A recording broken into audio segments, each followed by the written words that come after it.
niwimenya uriwe ukamenya isoko ryaho ukomoka ndakubwije ukuri ntuzosubira kuba umuntu abuzwa n'imbibe z'Uburundi gushika kure ntuzosubira kuba umuntu abuzwa n'ivyo abavyeyi batashitse ko gushika kure uburyo bwabwo kwiyumvira nibwo butegeza guhinduka cyo gituma bibiri kubwira ngo fata mpiri ivyumvirwa mu mitima wizane wifatire kwiyumvira bijanye n'ikijambo ry'Imana rivuga kubizera Kristo bijanye n'ivyo Kristo kugira ngo aguhe igicapo cyo kumenya uwo yakugize kuba pana uwo wibaza ko uri. Lève-toi et brille, Haguruka, Ukayangane.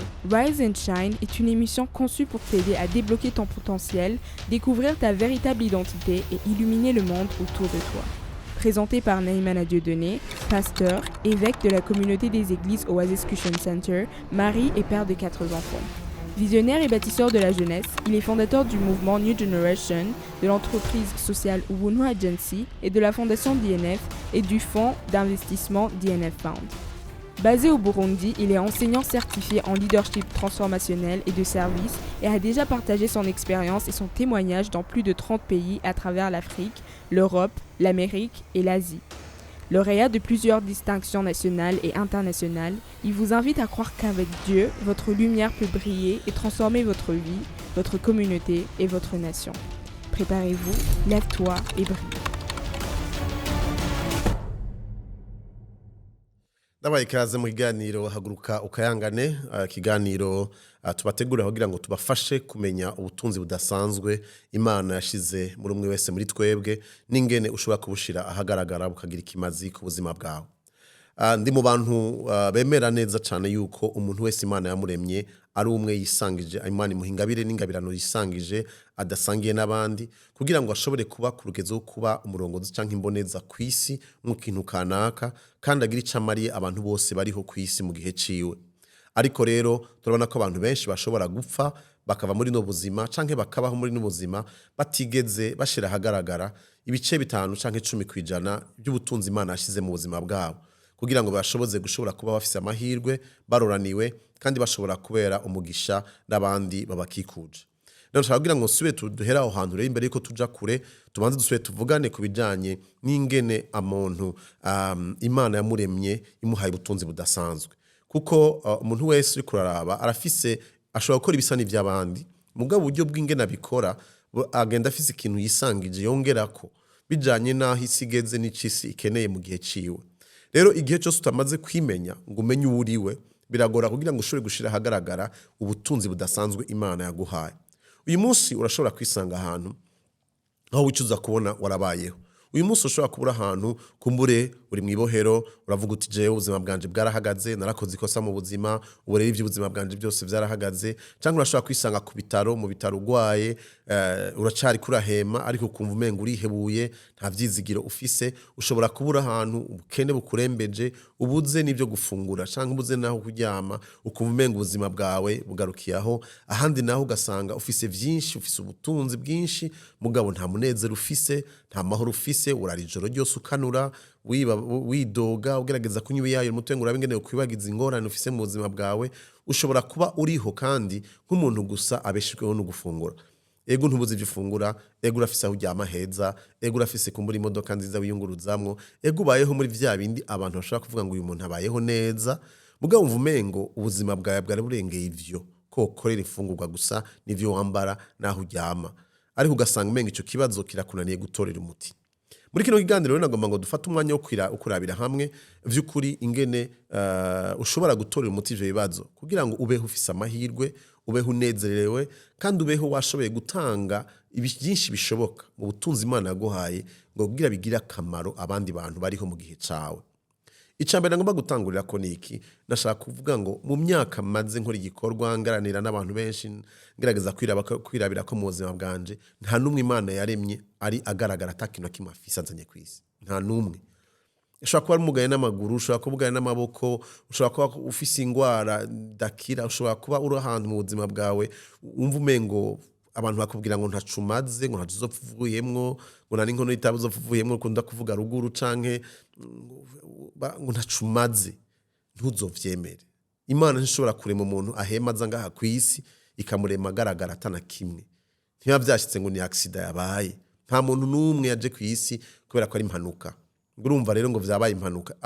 Abavyeyi bashobora kuba bagusamye ari impanuka batari bakwiteze uwo mwanya batariko barimvura kubaho, ariko wewe kugira ngo ushobore guhinduka umuntu muri uko guhura k'umugabo n'umugore hariho wakwimviriye kugira ngo ushobore kubaho. Uwo rero arengeye papa na mama, arengeye abantu bakuvyaye. Wowe ntiwaje muri nosi kugira ngo usange ubo gukurikira abandi. Urumva ngo abandi bageze he, ngo bariko baranyemera canke nteko baranyemera. Ubuzima bwawe nuko butiza kuba burengeye aho ukaba umuntu ashika kure mu buzima bwawe. Ikintu rero gihambaye cyo kwibaza ko uyu mwanya niki urinde wewe. Iyo utamenye kwimenya uriwe naho ukomoka birakugora kumenya ubutunzi ufise. Kubera iki utangura kwihinyishu canke kwiyita utari, ugatangura kwiyumvira ibigushiraho uburimbi mu buzima bwawe gushobora gukora no gukoreshwa ibidasanzwe Imana yakuremeye. Akenshi iyo ubajije umuntu ngo urinde atankubwira ngo nitwa naka. Murazi yuko n'amazina menshi dufise asanga avuga ibinyuranye n'ivyo twifuza gushikako. Tendazi nk'abantu twabana ruguru hano nakuriye amazina ukumva amazina ukumengo nta nisobanura afise. Umuntu akakubwira ngo yitwa Mpuri, umuntu akubwira yitwa Buvandagari, umuntu akubwira ngo nzokira ntevye, umuntu amazina ukumva ko ari amazina uriko arayumva yonyene umengo nta siguro. Ego hacaza mu nyuma ivyo abantu bizera Imana bakwita amazina meza y'Imana y'ivyigiro ku Mana, mugabo ugasanga ivyo vyose ko ariko biravugwa ntibiko birasiguriwe.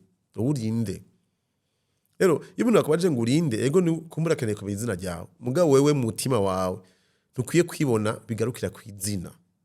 Hari abantu babaza ngo uri bande bakubwira abavyeyi babo, je ndi naka wo kwantuzeye, kubera ko ivyo babona kumbure batuma abantu baza kubemera ningene abavyeyi babo bari bakomeye canke bashitse ku bintu.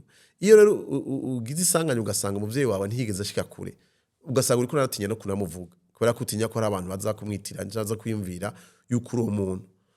Ndakovye kera vyaranteye ingorane cane je nkimanuka mu gisagara ca Bujumbura, aho wasanga abantu bose winjiye imiryango imwe ikomeye ahantu mu mafamiye yo kubaza ngo uruwo kwande. Rero ndavyuka ko musime nagize gushika ahantu hari abagenzi banje muvyeyi wabashambaza ngo uruwo kwande, ngo uruwo kwande ncavuga ko uruwo kwa NAHIMANA. Acagerageza kwimvira undi mu NAHIMANA azwi adandaza akomeye mu gisagara kugira ndavyoroshe ico gihe nari nkiri umwana, kugira ndavyoroshe nambwira nego nivyo nyene kugira ndavyoroshe. Aca mu mengo aranyemeye baciye banyakira neza kubera ko banyitiranije n'umwana waho hantu. Ushobora kubaho mu buzima uriko urarondera ko abantu bakwemera bitiranije n'izina ry'umuvyeyi wawe, canke rero yatahari yarapfuye canke utamuzi, ubuzima bwawe ukumengo nta mutazopfa burenze. Rero ivyo byose ni ibintu biza gushira uburimbi mu vyiyumviro vyacu, bituzana kutubwira ngo ntibishoboka. Hano bagira uburimbi bijanye n'umuryango bakomokamwo, ugasanga abantu bayitwa ngo nabanaka, bakubwira ngo abo muri uyu muryango banaka ngo ntibigeze bagira gutya, ngo ntibigeze barenza.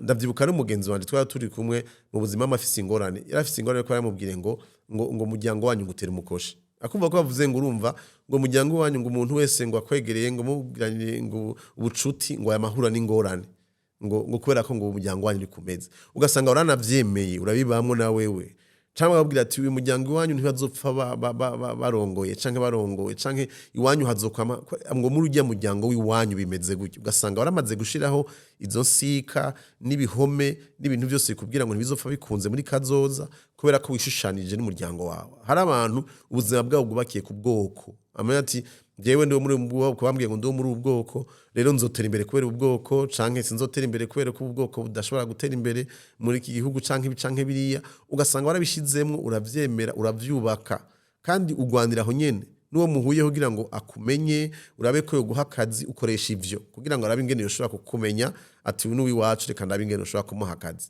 Ivyo ni ibintu byose bize bigashiraho urusika mu buzima bwawe canke impome amalimitation akubwira ngo ntibishoboka mu buzima bwawe. Ivyo rero umaze igihe cyose uhuye n'umuntu widentifya gutyo umenye ko ari ahantu utazopfurenze, hari ahantu utazobwira ushika. Hari abantu bafise ikibazo gusa kubijanye n'igitsina, avuga ati jewe ndi umugabo, abahungu bameze gutya, abakobwa barahiriwe, ntibasaba nibi kubera ko jemeze uku canke umukobwa umugore akavuga ati abagabo barahiriwe. Ego umuntu wese bijanye n'uruhara afise mugira ngo mukurondoka arafise ingene atandukanye n'uwundi. Mbwa ntibica bisigura yuko udashobora gukora ibirenge vy'abagabo bakora canke abahungu bakora, canke udashobora gukora ibirenge vy'abakobwa bakora mu kintu kanaka igihe ugifitsemo ingabire Imana yaguhaye. mbere igihe cyose wa muri kuriyumvira uhagarara kuri ivyo uragera ahantu mu buzima bwawe ukiboha ntuhagira ahantu hamurenga. Hari abantu ubuzima bwabo bufise ingorane gusa kubera ko biyumvira ibihugu bakuriyemo, ugasanga mu buzima bwira ati jewe ndi Murundi, igihugu cacu gifise ibirometero kwadratu 27,000.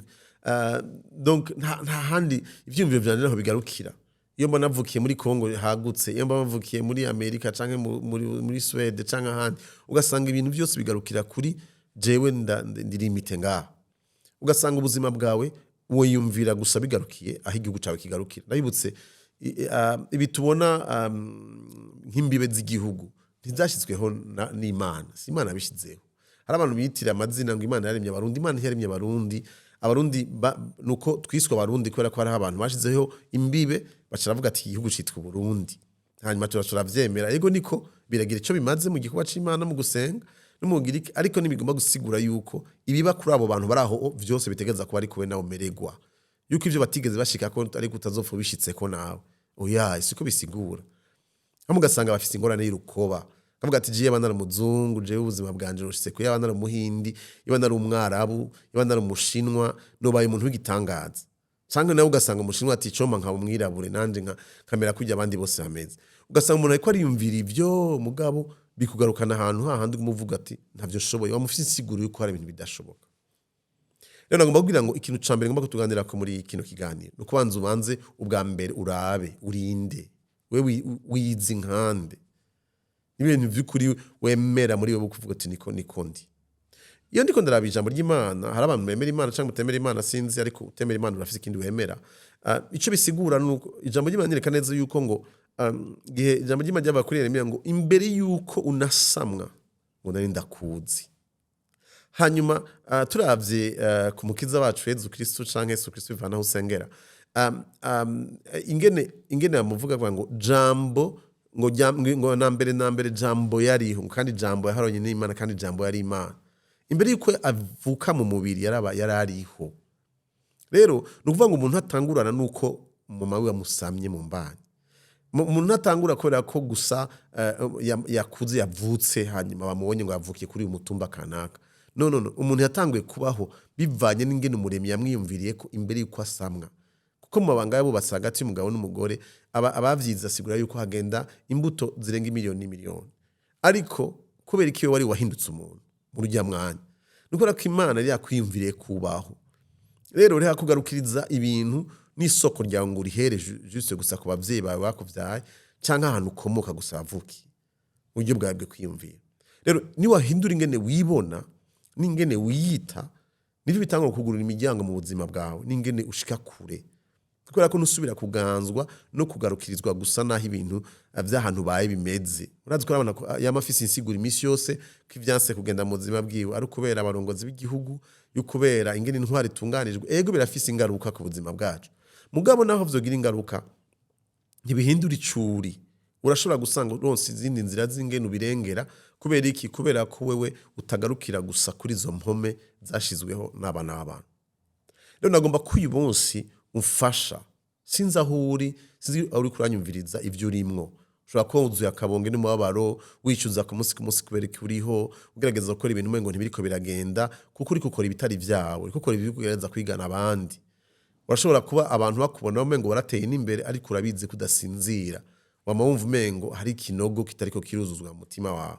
Rero shaka ngo ndakubwire ngo igihe cyose uri koragerageza kwibaza uriwe, reka kugarukiriza gusa aho hantu abavyeyi komoka ko intara uvamwo, ubwo kuvamwo, kumbure ubutunzi abantu bakuvyaye bafise canke iki.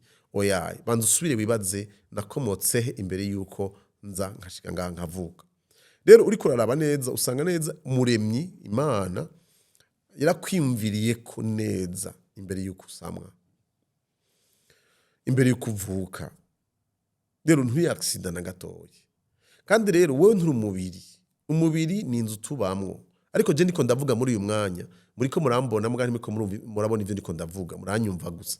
Mugabo mu gihe nova muri uyu mubiri guma kunyene mubona, mugabo nta buzima ufise kubera ko je sindi umubiri gusa.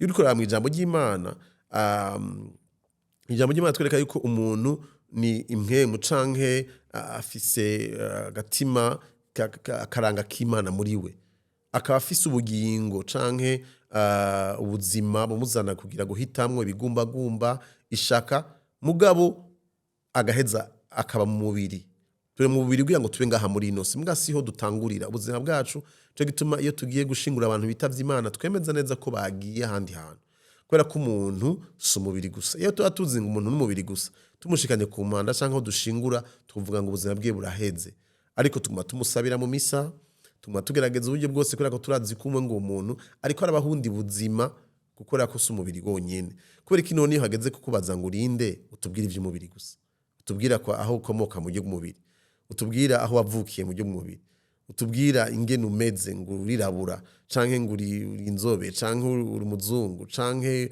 uronze canke uravyibushe kubera ko duhagara ku mubiri mu kutubwira uriwe shaka uyu munsi ukuri umutima wawe n'uvyiyumviro vyawe ko kwiyumvira gusa ko wowe nturi umubiri rero umaze kuza kwiyumvira iyo ugiye gusoma ijambo ry'Imana mu itanguriro canke mu mamuko mu gitabo ca mbere mu gice ca mbere Imana iko irarema ivuga ngo tureme umuntu mw'isho yacu ase natwe uri umuntu nimba uri umuntu rero waremwe mu ishusho y'Imana kugira use ni Imana ico gusa mu buryo bwo mu maso no gusangira kamere ko kamere rero nako tigafadika ni kamere kimwe mu canke ko mu buryo bw'umutima mushaha gatuma ushobora kuba umuntu abaho ibirengeye ivy'umubiri ushobora gukora gusa rero ukomoka ku Mana kandi usanga Imana kamere nayo ego niko hariho igicumuro c'inyanduruko canke cadutandukanije gituma tudasubira kumbure kugirana imigenderanire n'Imana sibe ngomba kwigisha ko cyane uyu munsi bituma ubaho uri kurerondera ikintu isoko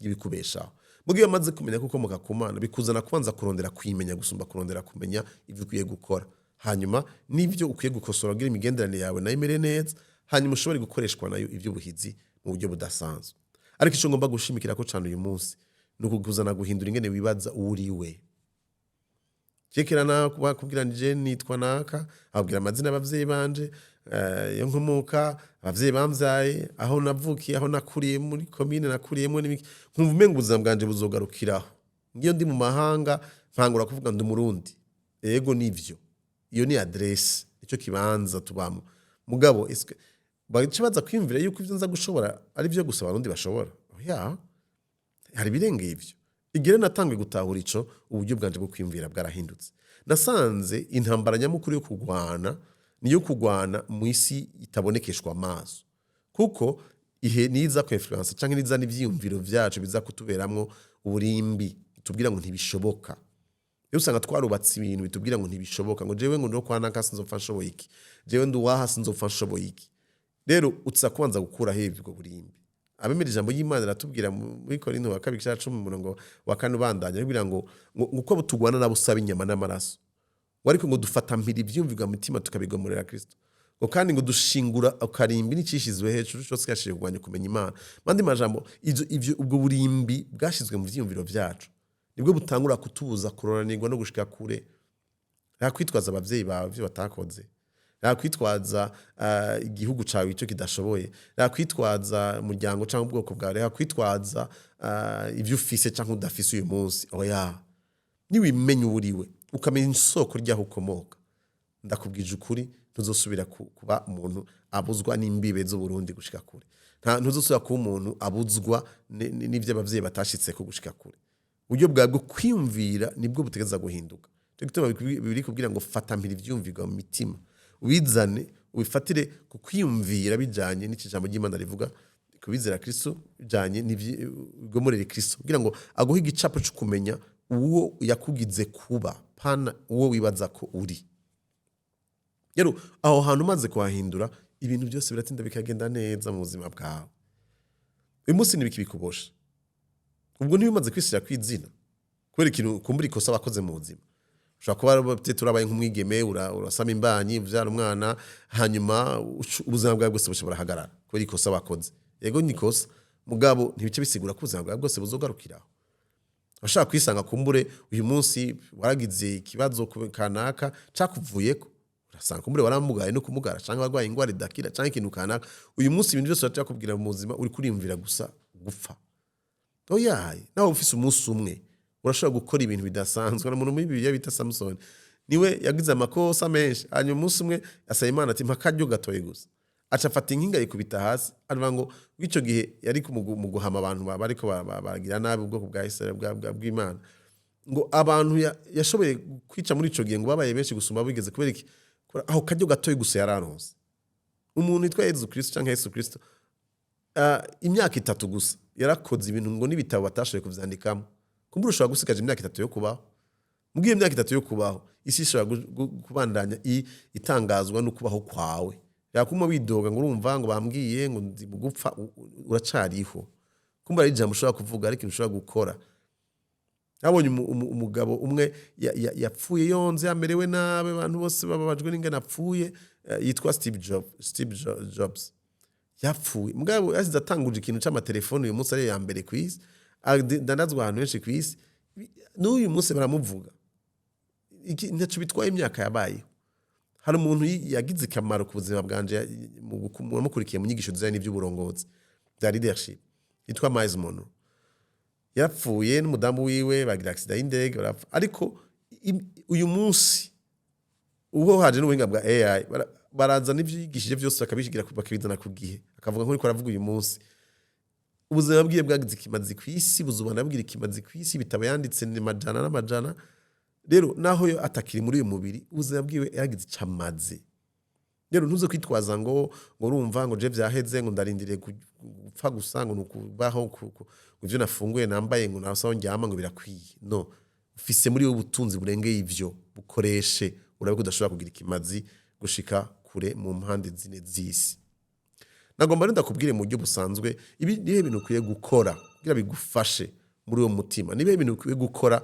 bigufasha kugira ngo ushobore gusura no kuribera potentiel yawe ikintu ca mbere ukwiye kwitwararika nuko ubwa mbere ho nivyo ndakubwiye nyene kubanza kwizera wowe nyene ukabanza ukizera ukamenya uti jewe ndazi muri jewe ingene Imana imbona ubutunzi Imana ashise mu buzima bwanje ndazi uwondiwe sindi umuntu akwiye kubaho gusa nama nigereranya gusa n'ivy'abandi naho nakuriye n'ikibanza nabayemo ikindi nuko niwamara kuvyemera utangure kuvyihamagara utangure kuvyita cyari ikintu ukunda kumfasha kenshi ntugenda ukiraba mu kiyo abantu bakubwira bakubwira ingene usa abantu bakubwira ingene umeze iraye mu kiyo uvuga uti nukuri jewe ubuzima bwanje ntibujanye n'ingene nibona mu maso ariko ndengeye ivyo mugabo Mana kweri kiwangize gutya kweri kiwangize umuhungu kweri kiwangize umukobwa kweri kiwangize umuntu abantu bambwira ngo ndi mwiza kweri kiwangiye abantu ngo ndi umuntu bambwira ngo ndi umuntu akomeye kweri abantu bambwira ngo ndi umunyabwenge kweri abantu bambwira ngo ndi umuntu anyaruka gusumba abandi ivyo bintu byose abimpereye iki nyo bukoresha ubwira ngo ndaguhesha icubahiro iyo utanguye kwibaza ivyo bibazo birakuzana gutangura kunezererwa ico Imana yakubwize ugatangura gukuraho ivyo bisika n'izo mpome n'ivyo byose bitakwemerera ubwo burimbi bwose washizeho mu vyiyumviro vyawe ugatangura kwibona nk'umuntu ariho kugira ngo agire icamari abariho kwisi murazi kuva namaze kubitahura jewe uburi umuntu uvuga igishinwa uburi umuntu uvuga ikirimi ntumva ariko kubera ko hariho n'ubuhinga n'abantu ushaka kumfasha kunsobanurira uwo ari wese kwisi ariho kugira ngo ndamukorere kandi afise ingabire n'ingabire Imana yampaye zituma ndamukorera ikintu atawundi muntu kimukorera nk'uko nobikora rero ico gituma ngerageza kwiyumvira noca mu zihe nzira noca mu buhe buryo iganira ndiko ndakigira muri uyu mwanya two tuvuga ururimi rwacu rw'ikirundi kugira ngo muvyumve mugabo abandi bazocumva mu zindi ndimi mu gifaransa kumbura ubuhinga bagezweho tuzoshobora gushiraho n'abandi bavyumve mu gishinwa canke mu zindi ndimi kwereka ndiko ndabakorera jewe bihagaze mu ngabire Imana yampaye kandi biratuma nezego kandi simgarukiriza ngo aho ururimi rw'ikirundi rugera canke aho imbibe z'Uburundi zigarukira oyaye kubera ko ndazi ko uwandamye afise yampaye kugira ubushobozi bwo kugira ico Mariya abantu bose bariho kwisi mu gihe canje uresi jewe ragucubona ngo ndumuntu w'igitangaza sindi gitangaza twavuze cyo kimwe twese nta numwe muri twebwe yavutse yambaye costume canke yambaye isaha y'agaciro kanini ya canke iki oya nta numwe muri twebwe yavutse arira mu Congereza canke arira mu Gifaransa canke arira mu Kirundi twese abana bose bavutse barira cyo kimwe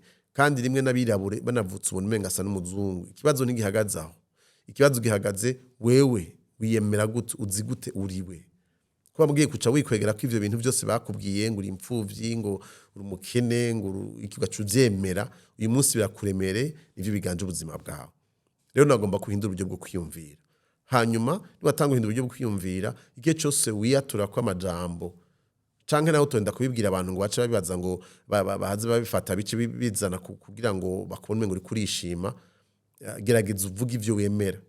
Hano mu kantu kamwe nigeze kuraba aka video aho hari umudamu umwe yari muri ascenseur cya kintu kiduza abantu mu magorofa maremare.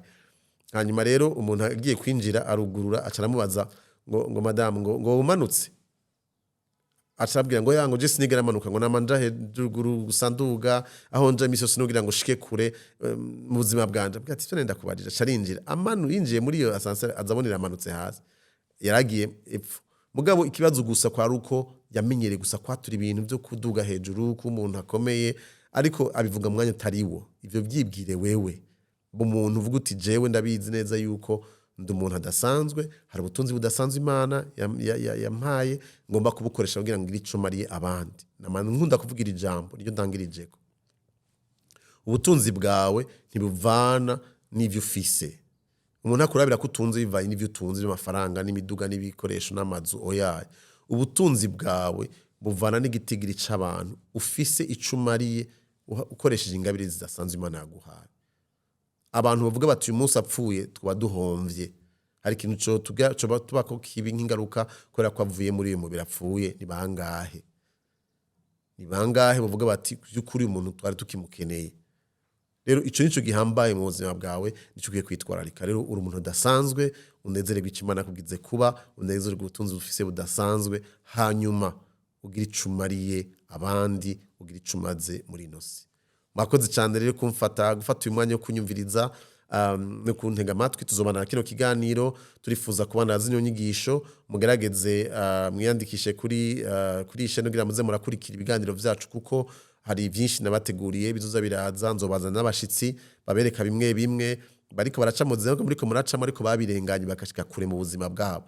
Hanyuma kandi ni hari ibibazo mufise, murabona nimero ya WhatsApp muyandike, na email murashaka kutwandikira, murashaka kurabana n'amakuru araba ku bikorwa dukora kuri internet, kuri site ya web yacu. Hanyuma tujane muri urugendo, ariko ndagomba ko wewe uhaguruka ugakayangana ubutunzi Imana yaguhaye. Ukwezi ntikwaka, ukwege kumurikirwa n'izuba. Imishwara y'izuba ni bituma ukwezi tukubona mwijoro.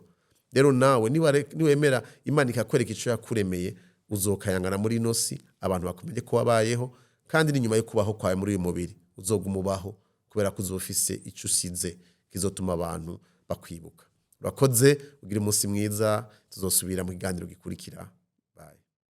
Lève-toi et brille, Haguruka, Ukayangane. Rise and Shine est une émission conçue pour t'aider à débloquer ton potentiel, découvrir ta véritable identité et illuminer le monde autour de toi. Présentée par NAHIMANA Dieudonné, pasteur, évêque de la communauté des églises Oasis Christian Center, mari et père de 4 enfants. Visionnaire et bâtisseur de la jeunesse, il est fondateur du mouvement New Generation, de l'entreprise sociale umuntu et de la fondation DNF et du fonds d'investissement DNF Fund. Basé au Burundi, il est enseignant certifié en leadership transformationnel et de service et a déjà partagé son expérience et son témoignage dans plus de 30 pays à travers l'Afrique, l'Europe, l'Amérique et l'Asie. Lauréat de plusieurs distinctions nationales et internationales, il vous invite à croire qu'avec Dieu, votre lumière peut briller et transformer votre vie, votre communauté et votre nation. Préparez-vous, lève-toi et brille.